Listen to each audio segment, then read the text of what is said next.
আজ তেভাগা আন্দোলনের শহীদ দিবস। 1947 সালের অবিভক্ত বাংলা দিনাজপুর জেলা তথা বালুরঘাটের খাপুরে পুলিশের গুলি নিহত হয়েছিল 22 জন শহীদ। তেভাগা আন্দোলনে সেই শহীদদের স্মৃতির উদ্দেশ্যে শ্রদ্ধা জ্ঞাপন করল দক্ষিণ দিনাজপুর জেলা তৃণমূল ক্ষেত মজুর। এদিন খাপুরের শহীদ স্তম্ভের সামনে একটা ছোট্ট অনুষ্ঠানের মাধ্যমে তৃণমূল ক্ষেত মজদুরদের পক্ষ থেকে শহীদদের স্মরণ করে পুষ্পার্ঘ্য নিবেদন করা হয় এবং শহীদদের পরিবারের প্রতি সমবেদনা জানানো হয়।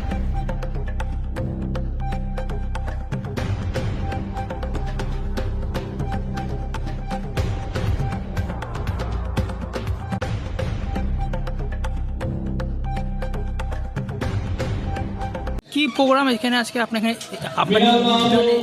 এখানে আজকে এটা হলো কি আপনার নেতৃত্বে কি বলবো? 1947 সালে 20 ফেব্রুয়ারিতে তেভাগা আন্দোলনে 22 জন কৃষক তারা শহীদ হয়েছে প্রতি বছরের ন্যায়। এবারেও তাদের 22 জন যে শহীদ হয়েছে তাদের আমরা শ্রদ্ধা যাপন করলাম, মিছিল করলাম। তাদের পরিবারদেরকে আমরা সম্বর্ধনা জানাবো।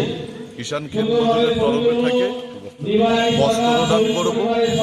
আমরা মিছিল করে ব্লক নেতৃত্ব, মহিলা নেতৃত্ব সকলে, দক্ষিণ দিনাজপুরের শাখা সংগঠনের প্রেসিডেন্ট, জেলা নেতৃত্ব সকলের উপস্থিতিতে আমরা এক বড় শ্রদ্ধা যাপন করলাম। তাদের সমবেদনা জানাই। আমরা ওই পরিবারের সাথে সব সময় আছি, সারা জীবন থাকবো, এটাই হলো আমাদের আজকের অঙ্গীকার।